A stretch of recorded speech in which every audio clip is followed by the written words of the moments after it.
secta de los hombres pobres, que va a ser impulsada por dos primos hermanos muy elocuentes, Juan Bautista y Jesús de Nazaret. El mundo romano, que las películas nos transmiten como fastuoso, mirado un poco de cerca, a lo que más se parece es a la picaresca española del XVI. Es decir, las personas aparentan, los ricos son pobres vergonzantes, los pobres son pobres miserables, y en realidad la diferencia entre hombre libre y esclavo va desapareciendo debido a la ruina económica. ¿Qué surge entonces? Pues surge en la periferia del imperio lo que en mi libro, a falta de mejor término, he llamado pobrismo, que también se puede llamar comunismo, pero que llamo pobrismo porque se origina en una secta judía particular. No sé si también tengo que recordarles a ustedes que el pueblo judío es un pueblo familiar. A diferencia de otros pueblos que tienen una estructura política, el pueblo judío es básicamente una estructura familiar. Cuando surgen los primeros comunistas en el pueblo de Israel, la secta esenia, el resto del pueblo está dividido en otras dos escuelas de vida, que son los fariseos profesionales y los saduceos, que son sacerdotes o gentes vinculadas con el orden sacerdotal. Anexionados a los fariseos están los levitas, que podemos traducir por terratenientes. Cuando aparece la secta esenia, viene con una interpretación concreta del séptimo mandamiento que dice que hurtar es comercial. O sea que el que practica el comercio roba a sus semejantes.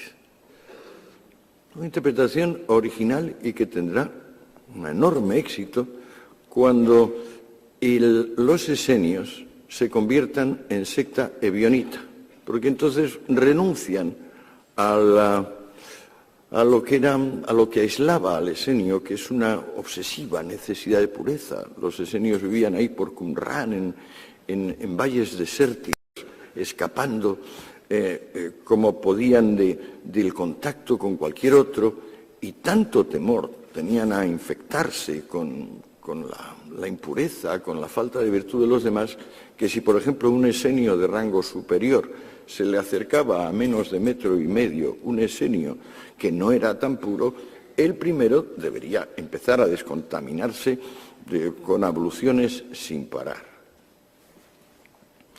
Eso les obligaba a construir enormes aljibes en los lugares donde vivían, porque como al ser desérticos son lugares donde llueve una vez al año o dos, pero construyendo enormes aljibes podían tener el agua necesaria. Los esenios van a perder esa fobia de contacto, esa obsesión por la pureza, y se van a convertir en secta ebionita. Ebionim significa hombre pobre, secta ebionita, secta de los hombres pobres, que va a ser impulsada por dos primos hermanos muy elocuentes, Juan Bautista y Jesús de Nazaret. No necesito, de eso sí que saben ustedes, espero que la amnesia no haya cubierto tanto las hazañas de Juan y de Jesús, que predicaron no ya que el comercio era, sino que la propiedad privada era un robo y el comercio era.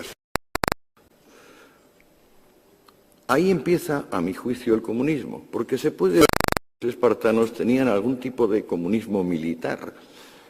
Incluso también había dicho que la casta gobernante no debería poseer bienes y debería tener, incluyendo las mujeres. Pero el verdadero comunismo, el que nosotros consideramos tal, el que reelabora Carlos Marx, ese es la enseñanza vertebra los evangelios. Allí se dice que hay oposición entre Dios y el dinero, que un rico no podrá entrar en el cielo, igual que no puede pasar un camello por el ojo de una aguja. Y, yo resumo el programa pobrista en mi libro en 15 páginas de frases del Evangelio. No puedo entrar en eso, porque ya se nos echa el tiempo encima. Vamos a ver dónde estamos. Sí. Si coordinamos la aparición del mensaje comunista con la desintegración material del Imperio Romano, tendremos una inyección de entusiasmo y de energía de tipo exclusivamente espiritual. Como con los cristianos viene el amor al más allá y el desprecio al más acá, la preocupación que sentía el ciudadano romano ante la desintegración material de su mundo se interrumpe, porque lo que se quiere es el otro mundo. Y así nos vamos a pasar por lo menos 1000 años esperando el juicio final. El juicio final es el acto básico donde, como dice el Evangelio repetidamente, Dios convocará a los ricos y a los pobres, castigará a los ricos y así los pobres quedarán enormemente satisfechos viendo cómo aquellos que habían disfrutado de las bondades de este mundo resultan castigados, y no ya castigados con la muerte, castigados al tormento eterno. Por entonces, el imperio tiene unas pequeñas dudas acerca de si va o no a cristianizarse, que se despejan pronto, debido a la propia crisis económica galopante. A partir de Diocleciano, que es el último César pagano, viene el Constantino, y al cristianizarse el Imperio Romano, aunque la crisis económica se sigue manteniendo, hay ese espíritu, ese entusiasmo del más allá, de haber encontrado al fin el camino, eso que se puede llamar, y que no encuentro otra palabra, que es la plenitud del pobrismo. O sea, la riqueza evoca náusea y la pobreza evoca respeto. Por entonces, claro, la única cosa que quedaba por saquear a los romanos eran los templos paganos. Y al cristianizarse el imperio, pues los 40 o 45.000 templos paganos que subsistían fueron expropiados, y como tenían diversas cosas, entonces lo que hacían los césares era coger y lo que fuera de bronce fundirlo, lo que fuera de plata lo mismo, y si había cosas de oro, mejor que mejor. Para entonces la circulación monetaria está interrumpida. La única fuente de dinero a partir de la cristianización es el turismo piadoso. O sea, son el que conecta distintas partes del imperio con Jerusalén. Ahora tenemos, por ejemplo, las excavaciones arqueológicas muestran que hubo un importante desarrollo de la zona en el sentido de regadío, embalses. Pero bueno, perderíamos quizás un poco el tiempo si entro en ese detalle. El imperio se está despoblando a toda velocidad ya desde tiempos de Julio César. Para entonces, digamos, para Constantino puede calcularse que hay 1 de cada 3 personas, esa es la proporción, y la gente que sobra de las ciudades y la gente que sobra del campo se confluye como, digamos, en el cambio de marea, formando unas grandes hordas de personas que no caben ni en la ciudad ni en el campo. Origen de nuestra palabra vago, porque esas grandes hordas que llegaron a ocupar regiones enteras se llaman vagaudas y eran prácticamente el destino inevitable, vamos a decir, de la mitad de la población. Bien, entonces, la patrística, ¿se acordan ustedes? Son 3 padres cristianos, fundamentalmente San Agustín, San Jerónimo y San Anselmo, 3 padres latinos, Agustín, Jerónimo y Anselmo, 3 padres griegos, Juan Crisóstomo, Basilio y Gregorio. Y estos 6 hombres, que son sin duda los más cultos que hay entonces en ese desintegrado mundo romano, racionalizan el comunismo. Explican concretamente que en toda compraventa siempre va a haber un perdedor, que el comercio crea una movilidad social mórbida, morbidus, dicen ellos, es decir, fúnebre, mortuoria, porque implica que los listos pues se sobrepongan a los parados, paraditos, digo mentalmente, ¿no? Y que esto pues va a imponer de algún tipo de meritocracia, cuando lo esencial de mensaje evangélico, recuérdenlo ustedes, es el Sermón de la Montaña, que dice: benditos sean los pobres de espíritu, porque de ellos es el reino. Ustedes dirán que pobres de espíritu a lo mejor se decía en sentido figurado. No. Estamos hablando de micros neuma, o sea, de poca alma, de personas, digamos, por debajo de la media. ¿Qué pasó en la Alta Edad Media? Las historias les cuentan cosas del rey Arturo, del Roldán, incluso podemos llegar ya en la muy avanzada Edad Media al Cid. Bueno, la Edad Media se puede dividir en 2 periodos fundamentales. Uno, llamado Edades Oscuras o Alta Edad Media, que viene a durar desde el siglo V hasta el siglo XII, y otro, que es la Baja Edad Media. ¿Qué sucede en la Alta Edad Media o en los siglos oscuros?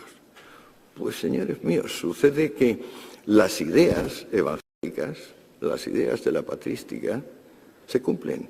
La Edad Media fueron 6 siglos de comunismo militante. La sociedad comercial ha desaparecido por completo.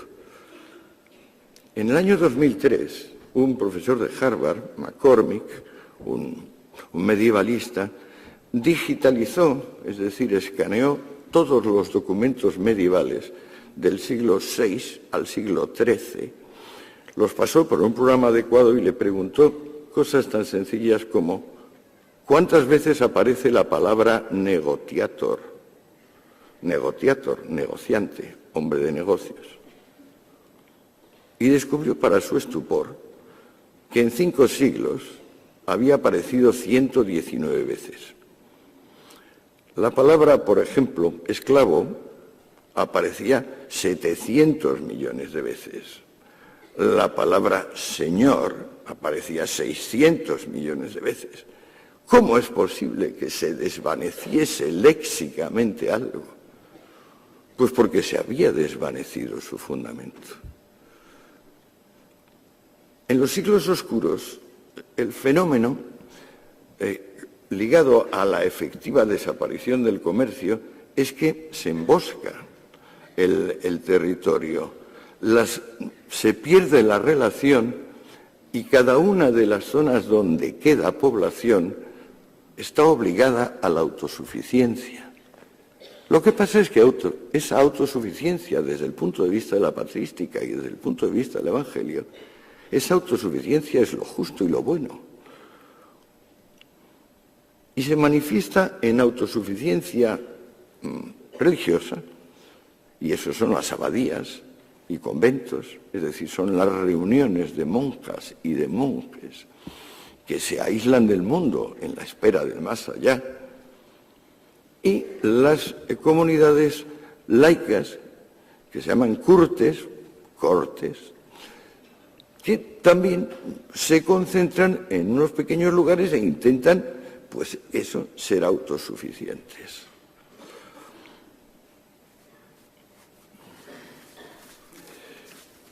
¿Cómo sale Europa de una situación donde había aproximadamente 60 hambrunas anuales y la enfermedad más difundida era la lepra?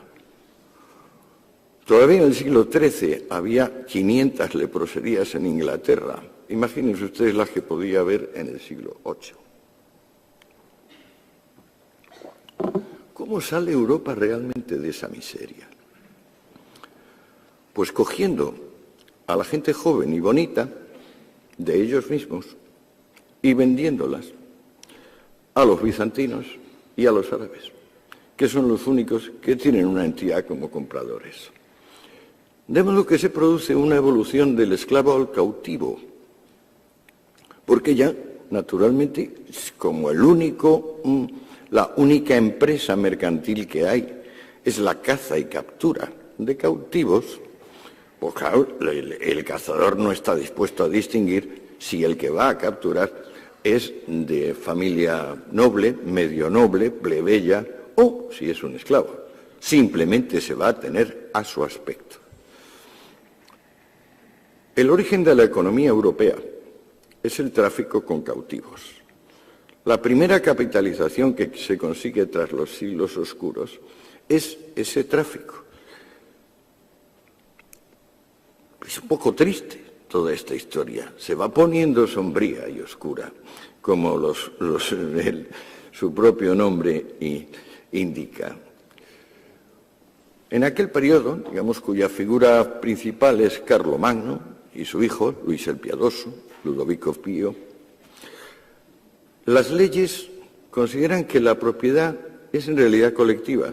Uno se pone a pensar en de quién es esa tierra y se descubre que es de fulano, de la familia de fulano, del ayuntamiento, del rey, y entre el rey y el ayuntamiento del señor feudal correspondiente. La propiedad es intransmisible, pues. No se puede ni comprar ni vender. Y en los pocos casos donde se intenta hacerlo, los tribunales lo anulan, porque hay algún pariente que se interpone y dice que han vendido una cosa que no era en realidad suya. La gran figura que les digo, Carlomagno, por ejemplo, es un analfabeto. En su tiempo, la donación de bienes a la Iglesia y la conquista militar de territorios, casas u objetos son los únicos modos dignos de adquirir. El dinero es tan escaso, el dinero verdadero, porque hay muchísima falsificación, claro, que se tesauriza. Es decir, se mete en anaqueles de los castillos o se pone en custodias de las iglesias o de las catedrales y se exhibe, pues como ahora podemos exhibir una joya o un cuadro o una escultura. Tanta miseria hay en ese mundo que vive exclusivamente de vender a sus hijos e hijas a los árabes y a los bizantinos, tanta que no se puede mantener al esclavo. Al esclavo trabajaba por techo, comida y ropa. Pues bueno, ahora no hay forma de darle ni techo, ni comida, ni ropa. Reina tal miseria que hace falta seguir manteniendo a un dependiente, pero ya no se le puede pagar. Y esta evolución es la que determina al siervo. El esclavo se convierte en siervo y surge un nuevo rito que no conocían los griegos, la cultura grecorromana. En la cultura grecorromana, una persona, por el hecho de haber nacido en un territorio, era ciudadano de ese territorio. En la Alta Edad Media hace falta prestar un homenaje. Mannschaft es la palabra germánica para esto. Las personas no existen por el hecho de haber nacido. Para que puedan existir y ser reconocidas como algo distinto de una alimaña, un jabalí o una patata, es necesario que se arrodillen y le digan a otro: soy tu hombre para siempre. Si el otro lo acepta, le dirá que se levante y le dará un beso en la boca. Es curioso que en ese sentido eran bastante personalistas los medievales, sí. Pues bueno, a este horror, donde el 90% de la literatura se dedica a vidas de santos, donde los objetos venerados son reliquias de mártires, donde los dioses son los santos, es decir, se ha restaurado el politeísmo, donde la propiedad se ha coagulado y no se pueden hacer intercambios, donde hasta en las altas clases las racias de los cazadores de cautivos hacen estragos, En ese mundo aparecen dos cosas que funcionan como ganzúas para abrir la puerta que la sociedad clerical militar le había cerrado a la sociedad voluntaria. Una es una manera rápida, muy rápida, de desplazar cualquier tipo de propiedad, la letra de cambio. Probable descubrimiento de los judíos, que llevan 8, 9 o 10 siglos siendo perseguidos como los que mataron al Salvador, los que mataron a Dios. La letra de cambio. De una forma secreta, implacable e ilimitada, la propiedad se puede transmitir. Segundo invento, ganzúa, una contabilidad realmente científica, en vez de ese cuento de dedito de que pues yo tengo tanto porque he acumulado, pero bueno, ¿cuánto va a gastar o cuánto? Esa contabilidad que llamamos científica o de partida doble, la inventa un monje, Luca Pacioli, porque entonces prácticamente las únicas personas que tenían instrucción eran los monjes. Ya les digo que el propio emperador Carlomagno era analfabeto. Al mismo tiempo que la letra de cambio y la contabilidad de partida doble, quizás un poco antes para ser exactos, unos hombres denodados se niegan a ser siervos y, tomando una conducta parecida a la de los bandoleros, forman caravanas que deben acorazar con ellos, con sus espadas y sus cotas de malla, y ayudados por soldados que prefieren eso a participar en las guerras privadas, que es lo habitual de la vida, crean las primeras relaciones terrestres de un lugar a otro. Esos caravaneros heroicos, en su tiempo, por ejemplo, Carlomagno o su hijo Luis el Piadoso les consideran personas nefastas porque son negociadores y hacen sus caravanas intentando ganar dinero. Y si uno lee las capitulares de Carlomagno, de Ludovico Pío o la de sus sucesores, veremos que justamente eso, el lucro, está prohibido. A pesar de todo, los caravaneros consiguen desbrozar una Europa que se había emboscado completamente.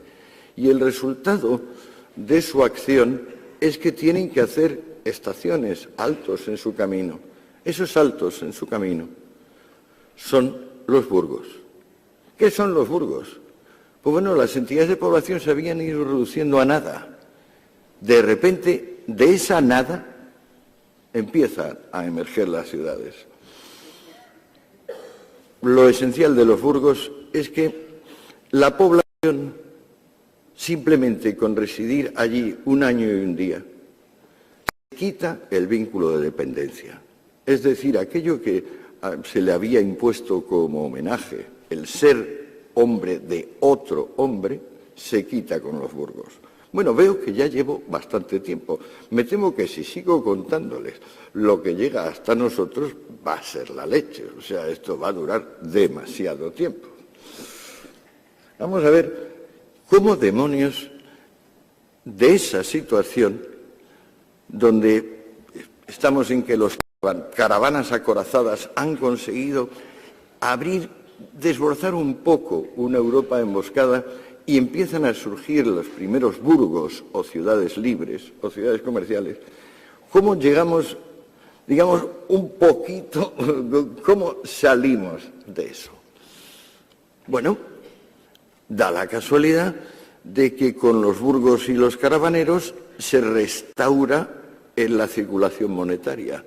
Al restaurarse la circulación monetaria, acontece una cosa que llevaba sin acontecer 1000 años, que es que cuando alguien trabaja se le puede pagar el dinero.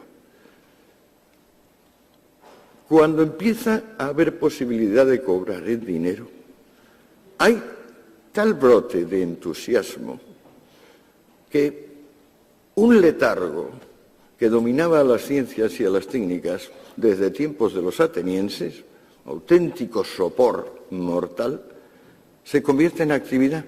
Y entonces, empezando por el molino, que es un descubrimiento de esa época, prácticamente todo el campo del obrar humano se multiplica y galvaniza. Con la circulación monetaria se restaura el ideal de sociedades autogobernadas en vez de sociedades jerárquicas en el estilo clerical militar. El momento fundamental de cambio coincide con lo que ustedes llaman, la reforma y la contrarreforma. Recordamos de la reforma y la contrarreforma que estaban opuestas, es decir, contra los luteranos. Y sin embargo, en un punto están totalmente de acuerdo los reformistas y los contrarreformistas, que son los jesuitas, en que el cristianismo tiene que dejar de ser pobrista. Y lo primero que leemos, si leemos, por ejemplo, a los jesuitas o a la Escuela de Salamanca, por hablar de los católicos, o si leemos a Calvino o a Lutero, lo primero que vemos es que se le dice al fiel: estás obligado a ser un profesional competente, estás obligado a ganarte la vida bien, estás obligado a ser rico, estás obligado a prosperar. El cristianismo, pues, ha renunciado a ser comunista. Pero le ha tomado ¿cuánto? Pues si Lutero y Calvino son del 16-17 y el imperio se ha cristianizado en el siglo IV, pues hagan ustedes una idea, tendrán bastante más de 1000 años.